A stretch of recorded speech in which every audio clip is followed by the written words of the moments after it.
Hello everyone, quick one here going over the best hunter specs and builds for week 1 of season 3. So this is when you're going into the season with, probably 684 eye level or lower and season 2 tier sets. So what I did was I took the Biscuit's eye level 723, scaled it down to 684, and then swapped in 684 eye level tier pieces and set bonuses. So for Mythic Plus, we're looking at pretty close between MM and Pack Leader, BM. With Sentinel generally being better than Dark Ranger, and that's also most likely going to be the case going forward for Marksmanship Mythic Plus after most recent sims. By the way, I will make another video going over the sort of like Season 3 4-piece numbers, an updated video of that going into the new season, but this is just for when you're going in for the first 1, 2, 3 weeks, however long it takes you to get the new 4-piece, this video is relevant for you. So for Mythic Plus, honestly, you can play whatever you want. MM and BM are going to have very similar single target, BM a little bit better. AoE, MM is going to be around 3% better on 8 target AoE, but do keep in mind that if pools get bigger than 8 targets, BM is going to get further and further ahead in the AoE respect. And another benefit of BM is that it has much better prio damage than MM does, around 15-16% or so. But overall, it's kind of close enough that you can play whatever you want. It might even depend on the comp that you're playing with. Like if you have a monk but no DH, then that tends to help BM. Whereas if you have a DH but no monk, that tends to help MM. Obviously, how aggressively you pull, how big you pull, all of these factors also matter.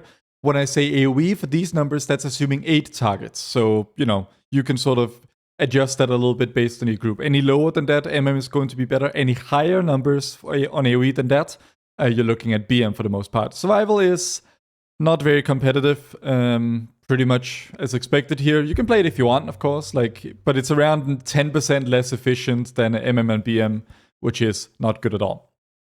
Personally, I'll probably try MM first because we have a DH but no monk in our group. And also think, we're not going in with a ton of route knowledge, so our pulls will probably be on the conservative side. I don't expect we'll be going above 8 mobs too often. But, we'll see how it goes. Maybe I'll sort of, when I stream, which I will, you should totally check out my stream. When I stream all the keys, I'll probably check out what the numbers others are doing on the other spec and maybe swap back and forth depending on what chat wants and so on. So, yeah, that's pretty much it. For raid performance, which this might be relevant for heroic splits, or not even splits, just week 1 normal and heroic, when you're first going in and meeting these new bosses. This is just looking at the DPS numbers. Of course, there is some merit to the argument that BM is probably easier to learn a new fight with, whether you think that's true or not. But here are the numbers anyway. Survival and MM very close together. BM a chunk behind here. Obviously, BM totally flat DPS profile, no execute. Survival has a 1-minute burst sort of DPS profile, no execute, and MM Dark Ranger, which is what you would want to play in the raid, has a 1.5-minute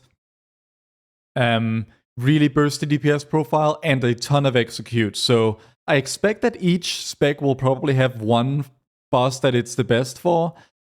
BM is kind of you can't go too wrong, but it won't excel, I imagine. Whereas MM probably has the highest potential, both because it's extremely RNG. As you can see just on the size of this this bar here, but also because burst potential, execute plus good procs on. Yeah, you can get a ton of.